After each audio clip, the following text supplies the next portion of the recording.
Good morning childrens. आज हम लोग केमिस्ट्री में पढ़ेंगे noble gas.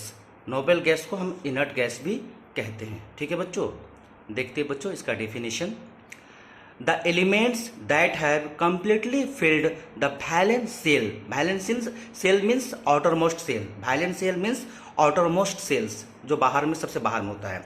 That is their octet are completed, यानी वैसा एलिमेंट जिसका वैलेंस सेल है ना ऑक्टेट या डुप्लेट रूल को फॉलो करता हो, जिसका वैलेंस सेल कंप्लीटेड हो, है ना, जो ऑक्टेट रूल को कंप्लीट करता है और डुप्लेट रूल को भी कंप्लीट करता है।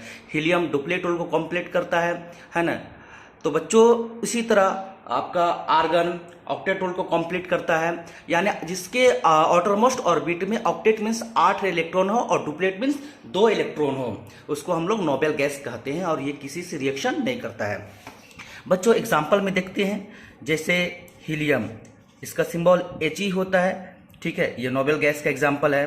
ठीक है बच्चों, नियोन, इसका सिंबल Ne होता है, ये भी नोबेल गैस का एग्जाम्पल है। आर्गन, ये भी नोबेल गैस का एग्जाम्पल है बच्चों।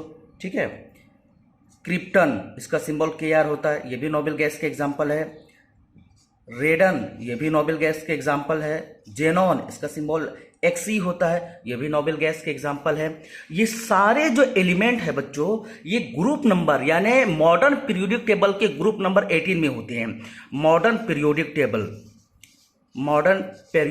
टेबल के ग्रुप नंबर 18 में होते हैं। हम कह सकते हैं बच्चों कि all elements in group number 18 of the modern periodic table, यानी मॉडर्न पीरियोडिक टेबल के ग्रुप नंबर 18 में जितने भी एलिमेंट है ना, मॉडर्न पीरियोडिक टेबल के ग्रुप नंबर 18 में जितने भी एलिमेंट है, सब के सब नोबेल गैस है, क्योंकि सब के सब ऑक्टेट या डुप्लेट रूल को फॉलो करता है, स्टेबल होता है, पहले से स्टेबल होता है। तो मॉडर्न पीरियोडिक टेबल में ग्रुप नंबर, शॉर्ट में हम GP लिख रहे हैं, ग्रुप नंबर 18, ये सारे एलिमेंट मौजूद होते हैं, यानी नोबेल गैस मौजूद होती है बच्चों। ठीक है बच्चों, अब थोड़ा ट्रिक्स में देखते हैं बच्चों कि हीलियम नोबेल गैस कैसे है, आर्गन नोबेल गैस कैसे है, इसको थोड़ा देखते हैं बच्चों। ठीक है, आर्गन की बात करते हैं बच्चों, एग्जांपल आर्गन के लेते हैं।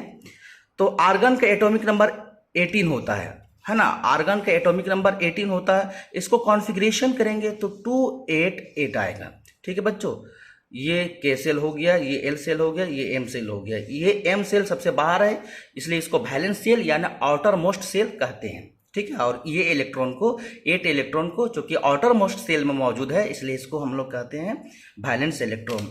तो बच्चों वैलेंस इलेक्ट्रॉन शॉर्ट में हम VE लिख रहे हैं। वैलेंस इलेक्ट्रॉन जिस एलिमेंट को कॉन्फ़िगरेशन करने के बाद वैलेंस इलेक्ट्रॉन 8 आए, यानी ऑक्टेट रूल फॉलो करता हो, तो वो नोबेल गैस होता है। जैसे आर्गन का वैलेंस इलेक्ट्रॉन 8 आया, तो 8 आने के कारण ये पहले से ऑक्टेट रूल फॉलो करता है, तो ये आपका नोबेल गैस के कैटेगरी में आएगा बच्चों। ठीक है बच्चों, अब जैसे नियोन, दूसरा एग्जांपल नियोन लेते हैं, इसका एटॉमिक नंबर 10 होता है। इसको कॉन्फ़िगरेशन करेंगे तो 28 आएगा।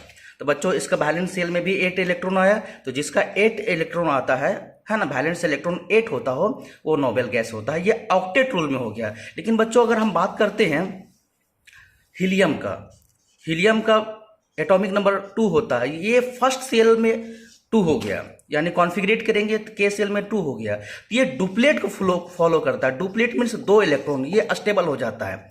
तो जो ऑक्टेट या डुप्लेट रूल फॉलो करता है, अस्टेबल हो जाता है, वो होता है आपका नोबेल गैस।